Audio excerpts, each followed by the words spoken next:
Welcome to the Estate Professionals Mastermind podcast, built for real estate professionals that want to work less, earn more, and make an impact in their community. For information on how you can become part of the estate professionals community, visit probatemastery.com. So welcome in. This is the Estate Professionals Mastermind. Last couple of weeks, I've run late getting this thing started every week. I had to set an alarm on my phone on Tuesdays right before this call. I have a small group role play with some folks in the coaching program. So you guys, if you've been sitting here for a couple of weeks waiting on me 3 or 4 minutes after our 2 o'clock kickoff time, I apologize. I now have a phone alarm set to make sure that I'm not late on you guys anymore. So this is the Estate Professionals Mastermind. It gets turned into a podcast and YouTube video after the fact. So if you guys have ever missed any of these that you want to go watch, you can go look up the Estate Professionals Mastermind podcast on your favorite podcast channel, or go to Probate Mastery on YouTube, and you can see some of these. Conversely, if you guys are on the podcast platform or on the YouTube channel and you've never been here live, this is a free call that anyone can join. All you have to do is go to probatemastery.com up at the top of the page and sign up for the free weekly coaching call. We'll send you the reminders. We also send a copy of this recording out. Normally, I believe it's on Sundays, if I'm not mistaken. Queenie puts that out for us. So I want to welcome everyone in. This is kind of a live Q&A type of session. So what I really wanted to do is start by talking to you guys today. I've run into a lot of confusion, most recently about 30 minutes ago, on what probate actually looks like for your average client. Yesterday, I made a follow-up call to one of my leads that my ISA generated for me. And I called her and I said, "Hey, I understand you're in probate." And she said, "Honey, my probate's done. Probate is finished." And I was sitting there looking and going, "Hey, you just applied for probate 30 days ago. Probate is not done."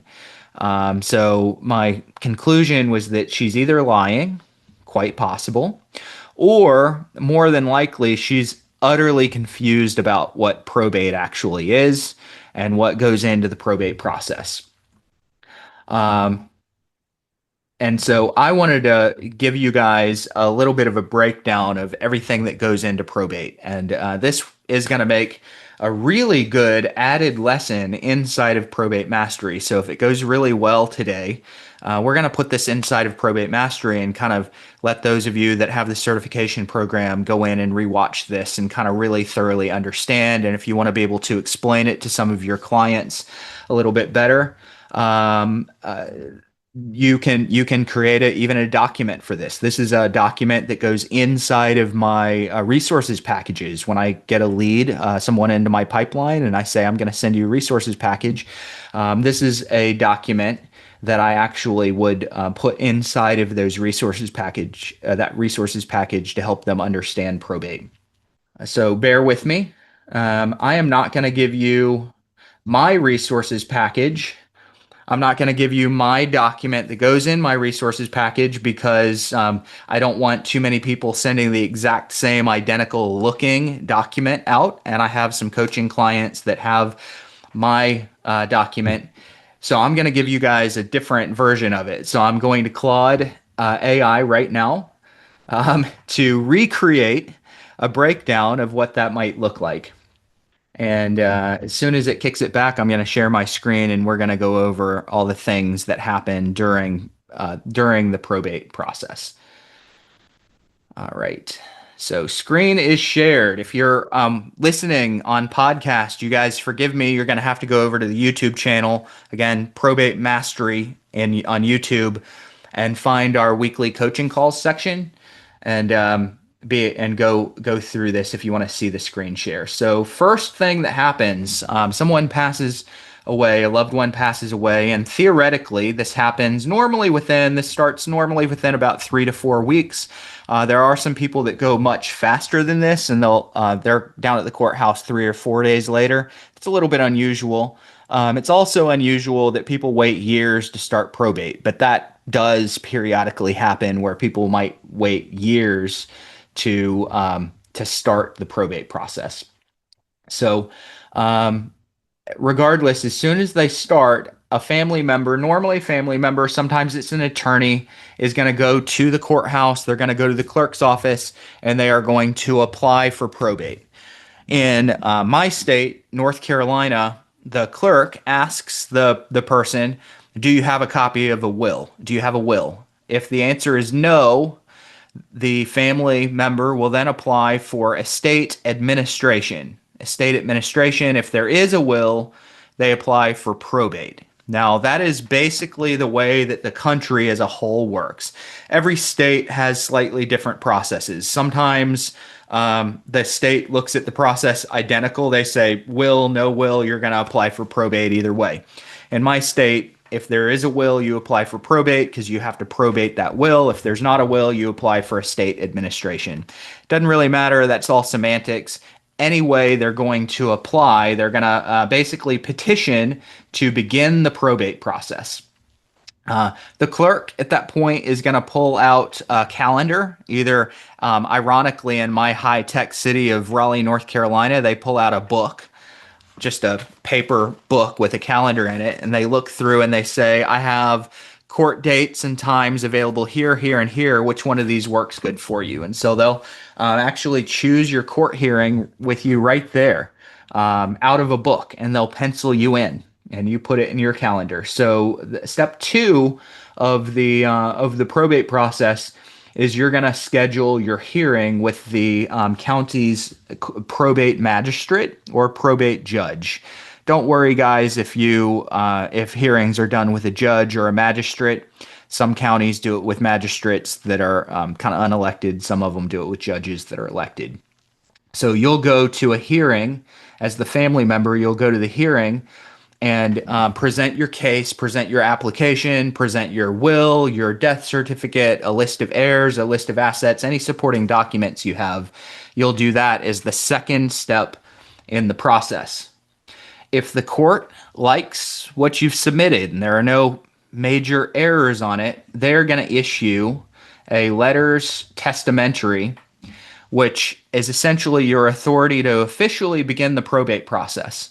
So on a call just a little bit ago, and someone said, Bruce, everyone I talked to is already through probate. They're done with probate. And I said, why? They said, well, they all have letters testamentary. Probate's done. Well, no.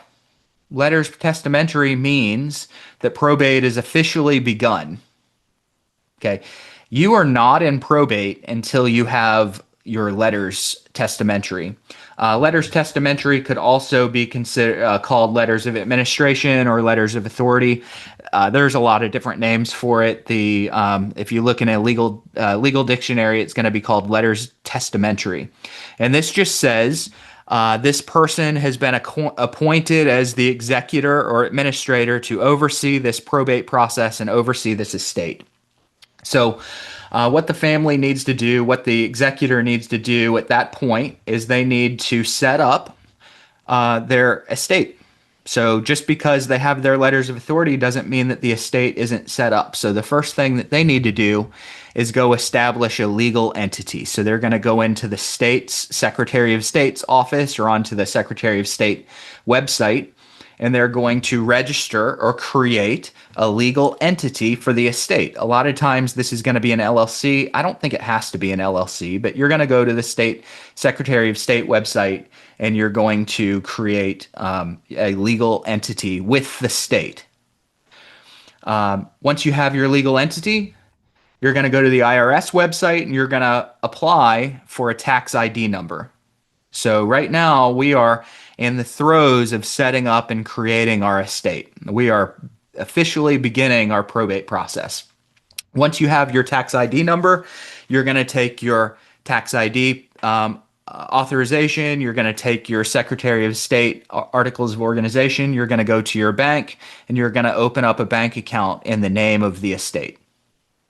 So you've got to open a bank account in the name of the estate. If Granddad had a bunch of cash sitting under his mattress, that money has to go in the estate's bank account.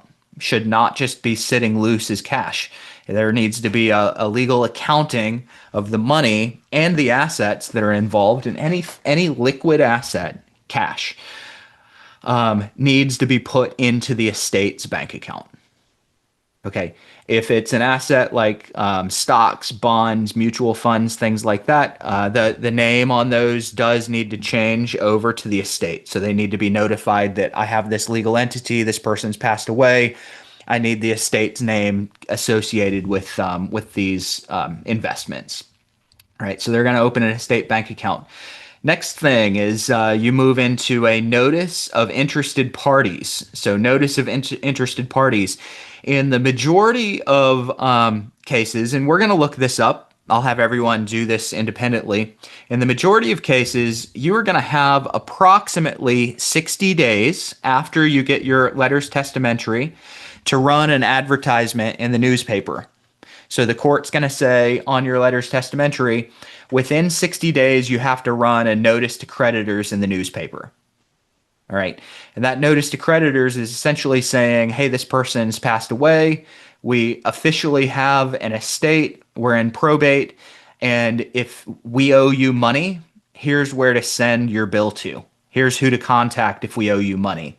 If you're an interested party, so let's pretend that there wasn't a will and you are a relative, you might see that and you might contact the estate administrator and say, hey, don't forget about me. I need to get a piece of this estate. So that happens there sometimes. But you've got that certain window of time to start running a notice to creditors in the newspaper to let them know if they're an interested party or they're owed money, how to get a hold of you. So you're going to run this, and they normally have around 90 days from the date that you run your first ad. So normally, state dependent, around 90 days to submit their bill.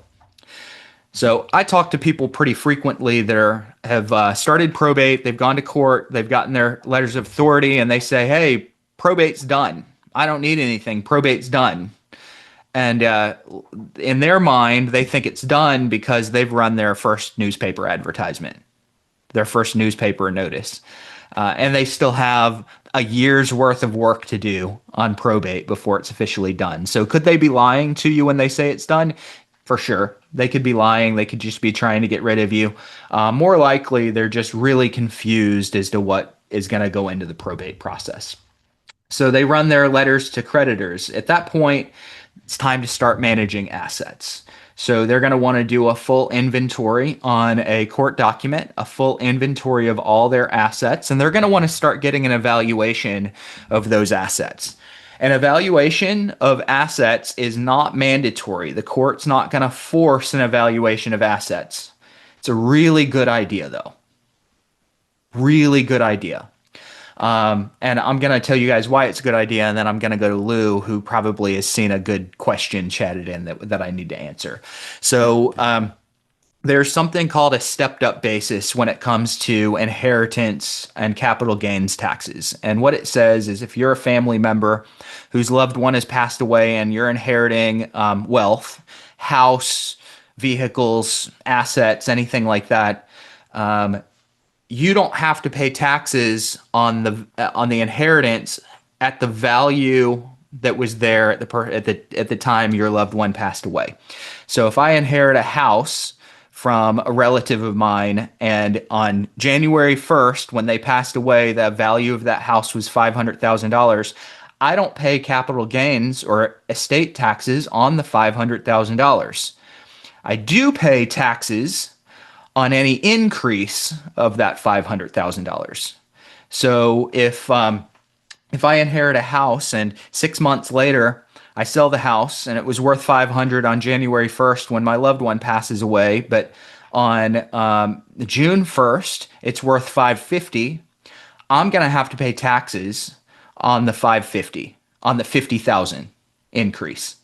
So what happens really frequently with families that don't evaluate their assets early is the IRS looks at their assets and say, hey, we think it was worth $300K. You sold it for $500K. You owe taxes on $200,000 of increase. Or if they don't get an evaluation, the IRS might go off of what the tax assessed value is. How many of you are in a market where the tax assessed value is still rather low compared to what actual market value was? So I just had a client a couple of months ago that inherited a house. Tax assessed value is 427. They sold the house for 600,000. If I hadn't given them an evaluation of their house that said it's worth 600,000 at the time your loved one passed away, they would owe taxes on almost $200,000 worth of gain. They didn't know. Most families don't know that they should officially evaluate their assets. So this step is where they're starting to manage, they're starting to list their inventory of assets, and they're starting to get evaluations on their assets: houses, art, firearms collections, vehicles, furniture. They need to get an evaluation on those assets. I'll move to financial management in just a second. Lou's had his hand up for a little bit, and I don't want to move past the question that we've had come in. Yeah, so earlier Lindsay asked if you have an attorney, they take care of all of this for you, right? No, No. no. Um, a good attorney who has a great relationship with their clients probably knows all this. They have a great relationship. They're most likely hand-holding and making sure that they're taking care of as many of these things for their clients as possible. But there's still a lot of steps that they are going to coach their clients through if they're a good attorney with a great interactive relationship with their clients. Okay? Not all attorneys are good attorneys. Not all attorneys have a great interactive relationship with their clients. I would argue that a lot of these steps, I don't know many attorneys at all that are going to handle all of these steps for a client. Now, the client might think so, but it's not going to happen, even if it's a good attorney. So the good attorney is going to do a bunch of this, probably take care of everything here in the top. A good attorney is probably going to help with the petition. They're going to go to the court hearing and help with that. They're going to help establish the legal entity. They're going to probably run the local news advertisement. Probably, they might not. But then when it comes to asset management, no, it's pretty much the attorney's done a bulk of their process. It's time for the client to take over. The attorney's not going to go in there and list all the assets out and get an evaluation on all the assets. That's up to the client. A good attorney will coach the client how to do this. A bad or neutral attorney isn't even going to tell the client how to do any of this. The client's going to be completely in the dark on everything from this point down with a lot of attorneys. And this is where I run into people all the time that say, my attorney's doing everything. It's all covered. Now, last thing I want to do is tell the client you're wrong, because then I'm kind of creating a combative situation. But I need to recognize that the client is really misunderstanding what the attorney's going to do and what they're going to have to do. Okay. And a follow-up question to that, who's the person that could do this valuation? Can a realtor Yes. do it, or is it an appraiser? So just like you file your personal taxes, so we all have business expenses, and let's pretend I get to the end of the year and I'm doing my taxes, and I say, hey, I drove 30,000 miles this year for my business, and I put that on my taxes, but I don't have proof. All right, I don't have proof. I didn't track my mileage. I didn't keep my receipts. I put it on my tax return. There's probably a 95 or 98 or 99% chance that I get away with it. But if I ever get audited, I have to be able to show proof where I got that mileage from. I have to be able to show proof. And if I can't, I didn't get the mileage. You know, I got to go standard deduction at that point. So the family, they're doing these evaluations for their taxes. Right? If they don't get an evaluation and they just randomly put some number down and they get audited, they have to be able to show where they got that number from. And if they didn't get the number, they're probably going to have to go back to tax assessed value. So what they need to do is just be able to show some kind of documentation of where they got that number. It could be an official appraisal, which is the safest, but it costs money. It could be a broker's price opinion. It could be the tax assessment. It could be a CMA from an agent. It could be something verbal from an agent. That's probably the least acceptable is an email that says, "Hey, I think you're worth 500,000." But they want to be able to show some kind of documentation of how they got that number. And if they're going off tax assessment on any asset, it's probably low. All right. Um, Anybody else have anything to chime in on before I move to financial management? There were a couple of other questions. Mhm. Let's see. On the topic of the estate bank account, does it have to be in the same state as the location of the property that's going to probate? I don't believe so. That would be one I would run by an attorney. I don't believe so because a lot of times assets, people will have assets in multiple different states. So I'll sometimes see probate cases that are filed here in North Carolina, and all the assets were in Florida. And there was one asset up here, or maybe the attorney was up here, and they're running it here. So I don't believe that it really matters if your bank account is in the estate, but please don't take my word for that. Go confirm it with the attorney of your choice. And then the comprehensive valuation, like what items should they, the clients be focused on, reporting. Oh yeah. So they're gonna want anything. My general rule of thumb, and I haven't seen this on the estate side of things, but my general rule of thumb is anything that has a yard sale value of more than $500. And that's kind of the rule with foreclosures and different things like that. Is if you could put it out on the in the yard as a category and it's gonna bring more than $500, you should probably get it evaluated. All right. So firearms, furniture, art, um, vehicles, tools, household belongings, real estate, that farm equipment. So anything like that that's kind of in its own asset class is probably going to count. If it's something that's pretty cheap, hey, I had a couch that we've had for 10 years and I could yard sale it for $100, probably not going to really come back and bite you. All Oh, right. So thanks. fine. Yeah. Thanks, Lou. And thanks for the questions, guys.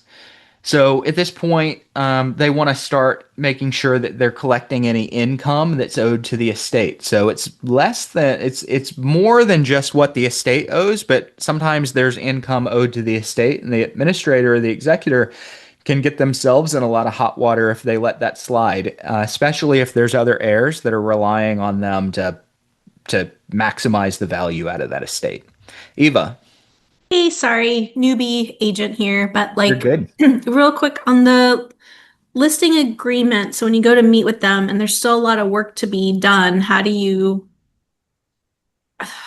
do is there I'm sorry, I really need to study that thing, but is there you can put the actual listing date out a bit or like how do you Sure. the deal?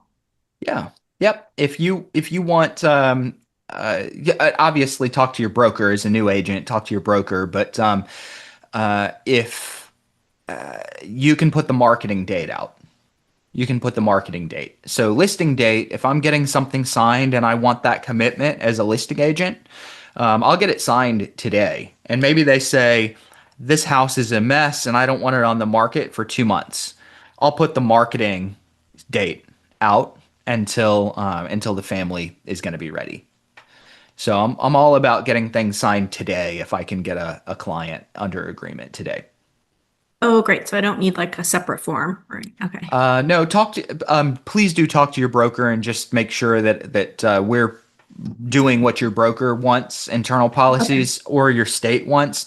But in my state, I could say, hey, I listed this on September 23rd, but my client's not going to be ready until November 1st. And so I put a marketing commencement date of November 1st. And then I have an agreement. We're locked up. If I wanted to get them locked down in a relationship with me, then I've got what I need, and I don't have to start marketing right away. Okay. And what does that mean though? I mean, does that mean there's actually a listing, but you're just not actively? Yep. Yep, you have an active listing, and not an active listing. You have a listing. They're in relationship with you, contractual, but you're not It's not like promoting it on the to the MLS. public. Yeah, you're not promoting it to the public at Okay. that point. Okay. Thank Yeah, you. good. No, thanks. Good question. So they need to pay ongoing, so they need to manage finances. This is going to be another step of the process. There are some ongoing responsibilities, and it's court reporting. Every state, every court system is going to be a little bit different. Most court systems need frequent reports. It might be quarterly, it might be monthly, it depends on your court system, but they need reports. What have you done? What have you not done? What are you going to do next? So frequently you're submitting all throughout this probate process, you're submitting updates to the court on official court documentation saying what's done, what assets are left, what's been sold. I've got my EIN. I haven't set the bank account up. You're reporting those things. In some cases, you're making modifications and you're correcting court documents that you've had before. But all through this period of time, they're submitting updates to the court. If they have an attorney, this normally is what the attorney's doing. Sometimes the attorney's not doing any of this. Sometimes they don't have an attorney at all. If it's a good attorney, they're probably staying on top of this. Again, please don't be fooled into thinking all attorneys are good attorneys. There's a bunch of us on here that are real estate agents. Are all real estate agents good at their job? No, no. So if we're not all good at our job, just because an attorney went through law school, they're probably more educated than most of us. Okay, doesn't mean that they're properly handling clients. Some of them are great, some of them are not good, and I think that they would agree with me. All right. So you got to keep records of transactions, things like that. You have to make sure that you are up to date on your tax obligations. So I mentioned earlier, you have to file a tax return for the decedent. I've said this once today, and I don't remember if it was earlier in this call or if it was on a coaching call. If the decedent passes away on January 2nd, 2025, the family is going to have to do a tax return for the decedent for 2025. So before you can close probate, you're going to have to show that you filed a tax return in the year that they died, even if they were only alive one day of the year. You got to do a tax return for that year.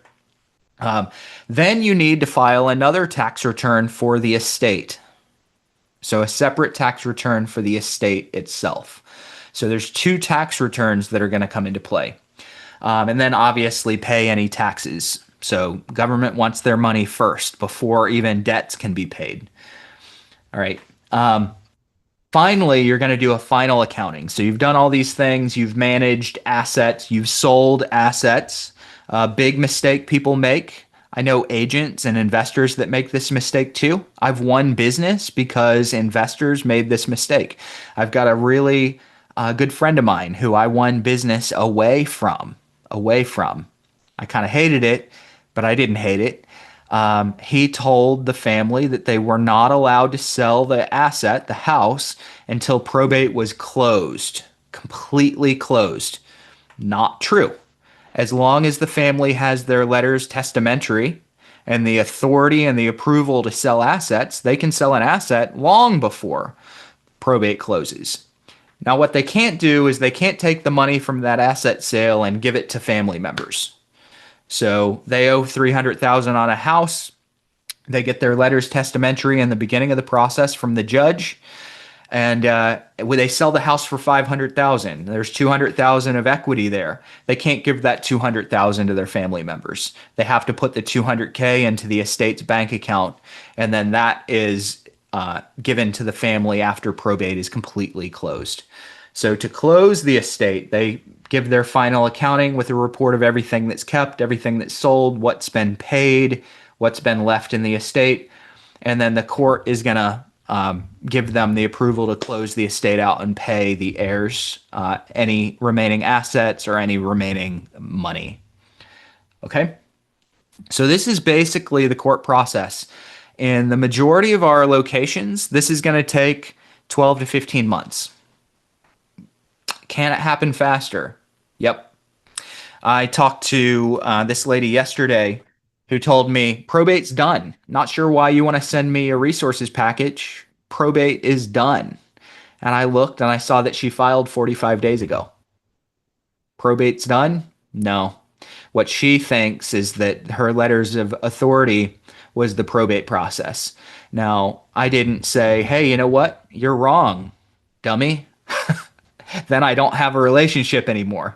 I said, hey, that's great. It sounds like you really had a good, smooth probate process. Things were really in order. And she said, oh yeah, everything's good. Everything's good. And I said, well, what I'll do is I'll send you a little packet of some resources that'll help you button up any loose ends that you have. You probably don't have any, but if you do, you can call me. Is that fair? And she said, yeah, that's fair.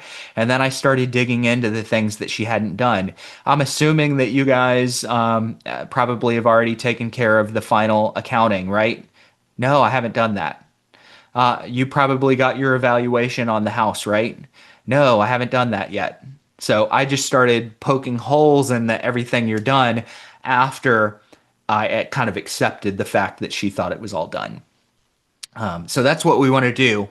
But we really need to understand what's going to go into this process if we're going to serve this community, because people are mistaken all the time. We'll have competitors that are mistaken. We'll have judges that are sometimes mistaken. We'll have lawyers that might not be mistaken, but maybe they're not doing their job. And as a matter of fact, we'll have lawyers frequently that are mistaken. How many of you have done a probate deal and had a lawyer involved that was a general lawyer, maybe a real estate lawyer, and they were trying to administer a complicated estate? Right? Happens really, really frequently. It's one of the reasons I don't only go after specific probate or estate attorneys. I talk to other attorneys because they get involved in probate all the time. Should they? Probably not, but they do. So people make mistakes in this process, and it's one of the reasons why we as a professional really need to understand and be able to help where maybe the attorney's dropping the ball or the client's confused or something, cases like that. Hey guys, I'm butting in here with a quick ask. If you're getting value out of this coaching today, I want to invite you to check out my Probate Mastery trainings over at www.probatemastery.com. Probate Mastery is for you if you're an agent or an investor that wants to work with motivated sellers that have inherited real estate that they don't need and in many cases can't afford. These sellers are more appreciative, willing to trust your expertise, and less likely to nickel and dime you over commission or price. Why is that? They're often in the middle of a complex probate or an estate administration process, and this means that real estate is very often a burden on them, and they simply need the help. Inside of Probate Mastery, I teach you exactly where to source your leads, how to establish value, and offer your service in a way that quickly makes you, as the professional, your market's expert in the probate space. If you want to know a little bit more, go over to www.probatemastery.com. Hope to see you guys inside of the community. Thanks. Let's go to Kai. I saw David's hand go up, but it came down. Kai, I'm assuming it's Kai, right? Yeah, it's correct. Can you hear me okay? Yeah. Okay, yeah, and I'm in Tennessee. I'm not sure if it's similar for other states, but here, even if there is a will, you need an explicit power of sale clause within the will. So a lot of times, if especially if it's like intestate or the will doesn't have that, you have to get the court's approval. How long does that take typically? I'm not sure if you know the answer. It's different for every county, but yeah, that's my question. And probate. So I hate to do this. I hate to ask my my AI, because then you guys are going to ask AI and not ask me, and I want you asking me. I'm assuming that if there's not a power of sale clause in the will, then you probably have to get the court's permission at the time that you're sitting in your hearing. So most likely you're going to do your petition, you're going to go to your hearing, and you're going to list out your intentions with those assets. And if there's not a power of sale clause in the will, they should give you your your authority, your permission, including the selling of assets. It's a huge mistake that people make holding on to assets too long. They have to be sold in a huge portion of situations. And if somebody made a mistake at the time that they wrote a will, the family shouldn't be punished by losing massive amounts of equity just because there's not a power of sale clause in the will. So, short answer, according to to Claude AI, it depends on what the will says. But the longer answer is, even if it doesn't have a power of sale, you're going to be able to sell. You might just have to go to the court and ask for approval, which they'll give. Okay, thank you. Yeah. In some states like California, it depends on how you apply for probate. So California only, if you're not in California, you guys just, this doesn't apply to you. So California, when you apply for probate, you get a limited authority or full authority. Limited means you have to get the court's approval on everything that you're doing, everything you're selling, what the sale value is, et cetera, et cetera, et cetera. It makes the process really long. It racks up lawyer fees. Full authority means you as a family can pretty much make decisions autonomously without having to go beg the court for everything. Tennessee, if there's not a authority of sale, I got the name wrong. If there's not that, then you probably are going to have to go and at least get one blanket approval from the court if you're going to be selling assets. Okay, thank you. Yeah. So general way that I would approach it, it's not because I know Tennessee law. All right. Who else, guys? Let's move to questions. Hopefully that clarified a few things for you all.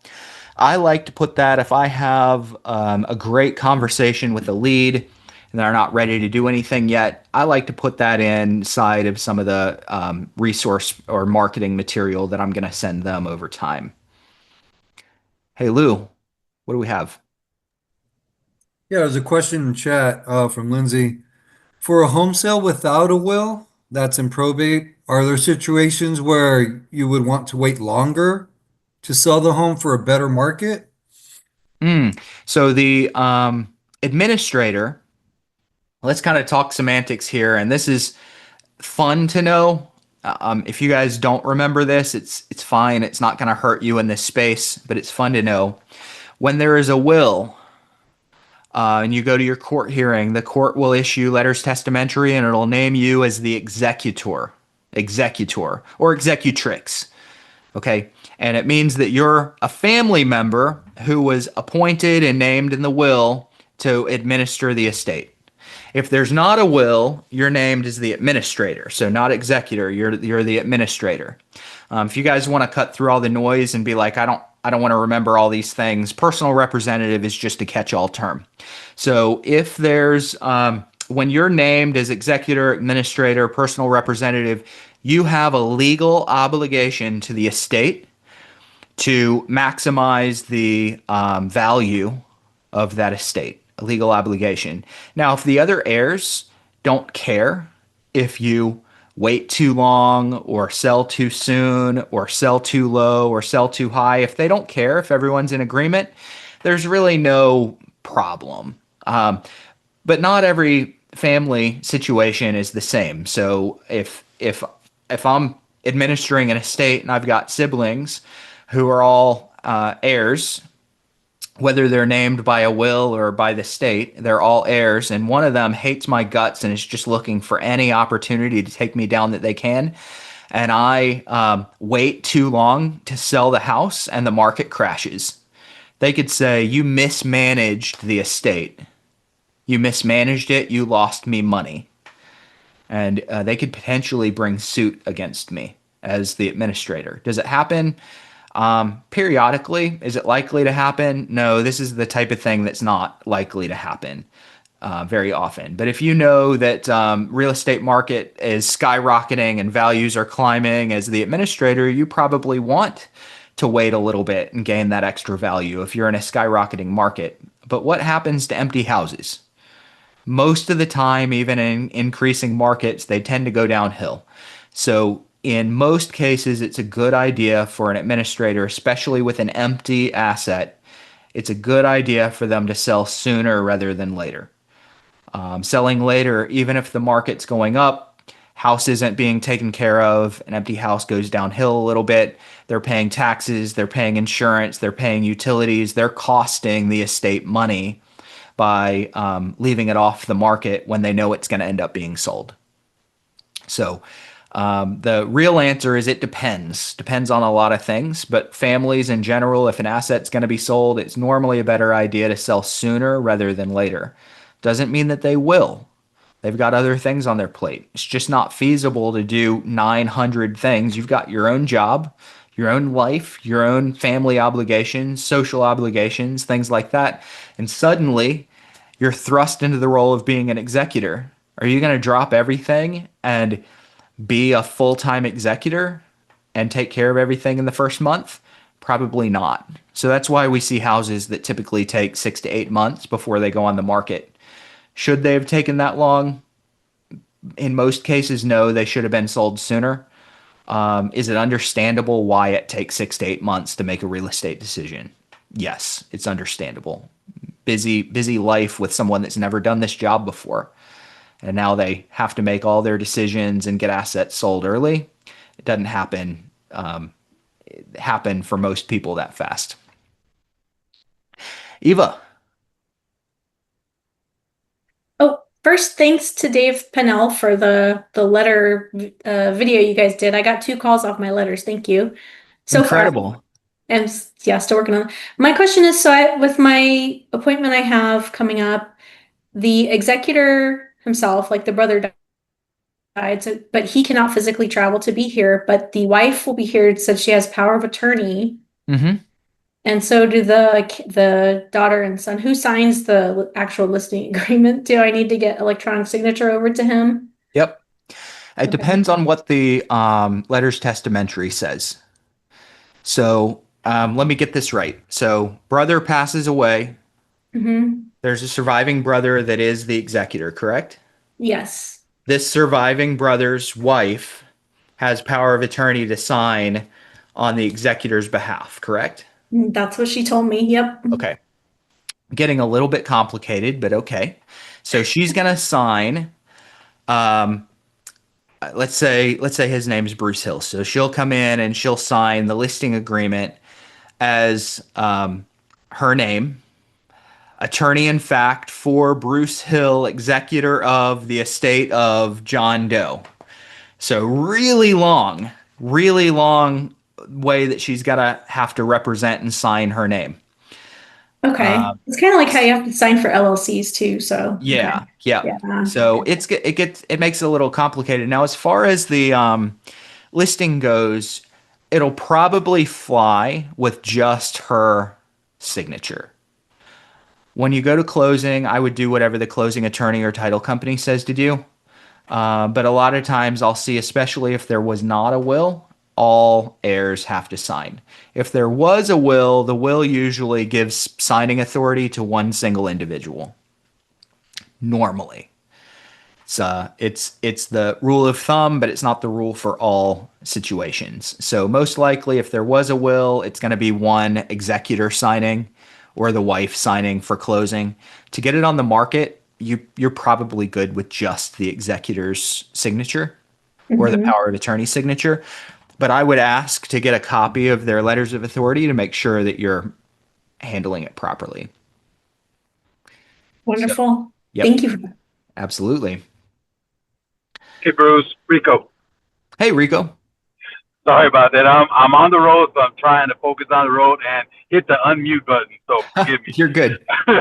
So, okay, I have a couple questions. So I'm deep diving into all the material, and one of the things that I listen to daily is where Chad is explaining the process of probate. Mm-hmm. And the 2 questions that I want to ask, one is probably so basic, you're going to go, wow, I can't believe you don't know this. But how does somebody get notified that there is a will unless it's been spoken of during the whole life of the individual that passes away? And Yeah. secondly, how is the chain of command on when when the person passes away and everybody gets paid. You know, the collectors, all the bills that are paid, the IRS, everybody. And I would think that the IRS is number one in everything, I would imagine. But what throws me off is that he mentions, you know, you have to pay the funeral cost and all that. So I didn't know if that was done before paying the IRS. Mhm. I don't even know if they care if you're passed away or not. They want their money. So Yeah. those are my two questions. Good. So, most of the time, if there's a will, it's been discussed. So most of the time, if there's a will, it's been discussed, but not always. If there's not a will and it hasn't been discussed, you're unfortunately kind of left playing the let's go through as much as possible and try to find one. If we can't find one, we have to go to the courthouse and we have to apply for administration. So it's intestate administration.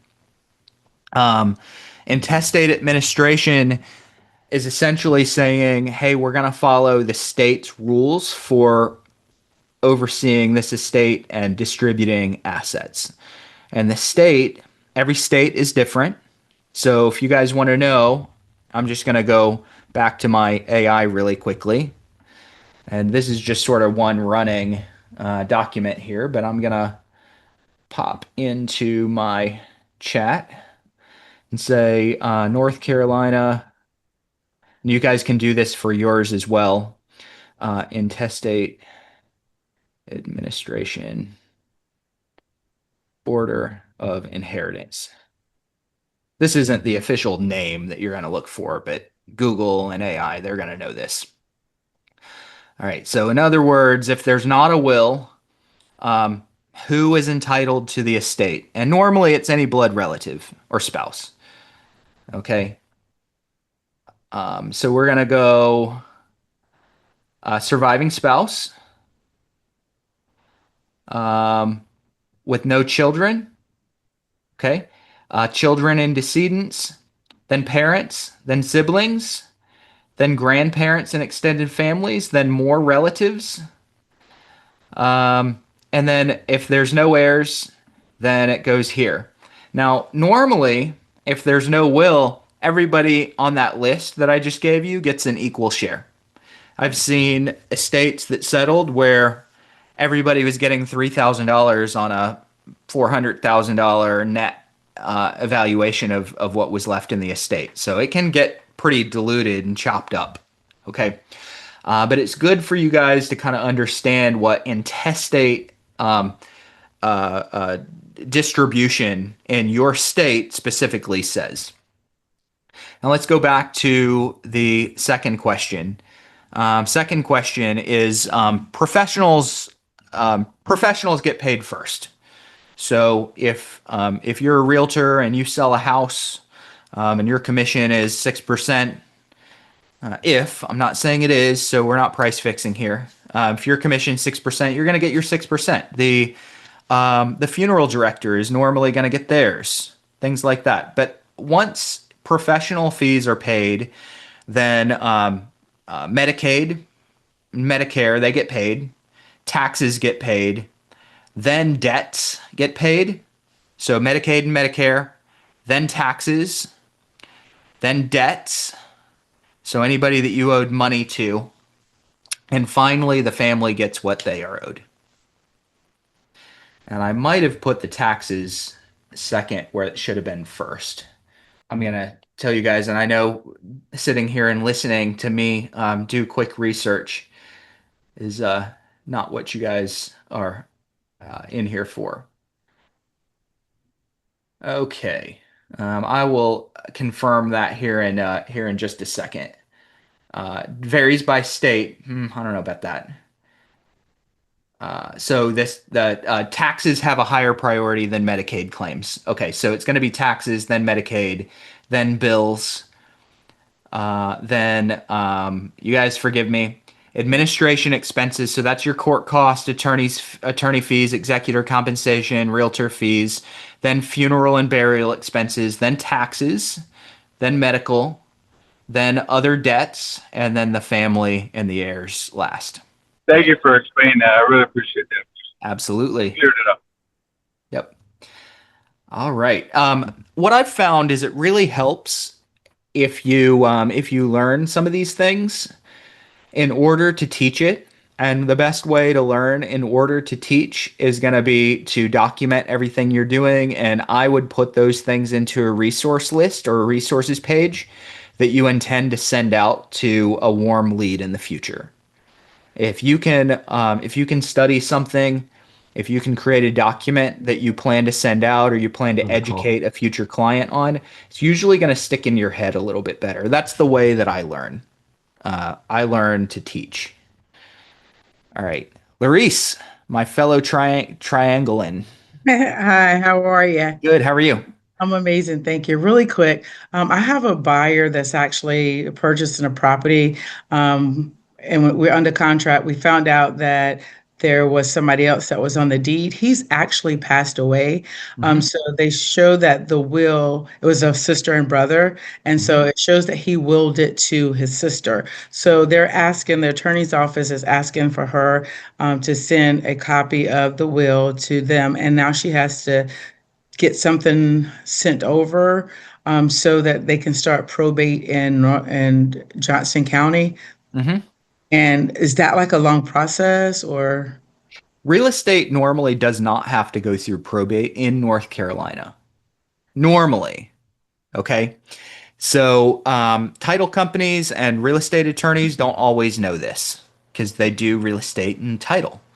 So, so it was a brother and sister that owned the house together, correct? Correct. Okay. He passed away and his will said that she got his half of the house. So she should own 100% now, right? Correct. Should not need probate. Should be almost the equivalent of a right of survivorship if the will was set up properly. Almost. Okay. So I would probably reach out to a probate attorney specifically or an estate administration attorney specifically and just ask that question. Okay. Do you know one? I don't. I was No? gonna have. Okay.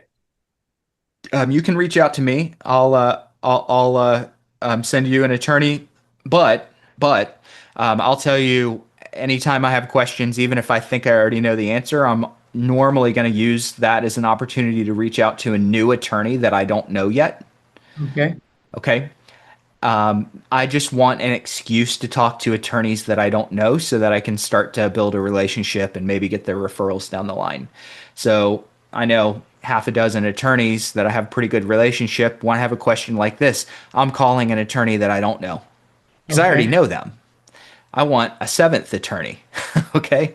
So that's normally how I'm going to handle some of those. I would, based on what you told me, I don't think that they're going to need probate for the house.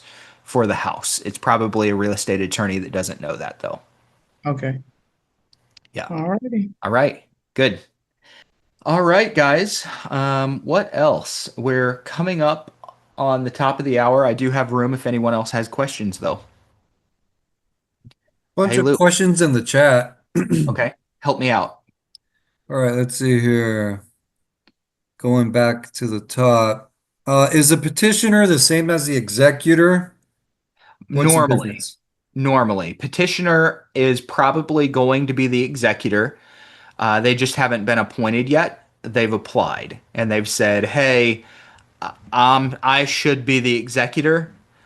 Please approve me." And most of the time, it's not a flattering job that they would want, but normally they're named or the family's kind of voted for them and they've petitioned, but they still need the court to approve them as the executor. Okay. Monica has a question. I think Mhm. she's out in California, Sacramento area. Mother and daughter own a house jointly. Mhm. When mom passes, does the house have to go to probate? They're both living in the home. So it depends on how the deed is written. If it's written with right of survivorship, it does not need to go through probate. If it's written like joint tenancy, then mom's half of the house probably needs to be probated and go to the other heirs, probably. And I don't know California specific law, but that's going to be, It is written in, it's written what? Go ahead, it is Monica. written, the right of survivorship. Great. Most likely does not need probate. Okay, Yeah. There are Thank maybe you. other assets that do need to be probated though. So that so often we kind of look at the real estate and we think, hey, real estate doesn't have to go through probate. It gets to pass directly to the heirs. And then we're forgetting that there's assets that maybe do have to go through probate, but it shouldn't affect the sale at all. All right. We also have, Thank you. Thanks. let's see, when trying to find a phone number Mm. for executors or administrators, what's the best way to find those? Yeah. Either buy your leads with that have already been skip traced. Obviously, that comes with a cost, and they normally have phone numbers associated with the addresses. They've done the hard work of skip tracing. If you just have a list and you haven't skip traced, I would go, if I was skip tracing a bunch at a time, I would go to Ben Verified, BEEN, BEEN verified.com. If I was just doing one at a time, I go to propelio.com and I just put those in chat. So did Lou. So Ben Verified, if I'm doing a whole bunch, I can buy like 1,000 skip traces every month for $100 and some, and then I can just batch run a bunch of leads through and skip trace. If I'm just doing one off, I'll use Propelio. But that's not because those are the two best skip tracing services that are out there. There's tons. Those are just the two that I use. Cool. Another question from Lindsay. For a regular administrator, do we just use their name in the listing agreement and the sales contract?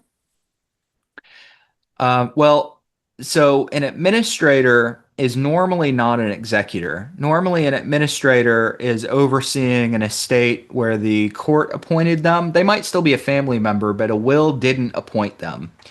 And in most cases, if you're the administrator and the court appointed you, it depends what your letters of authority say, your letters testamentary say, but normally you need all the family members to sign, which can be a little bit of a chase.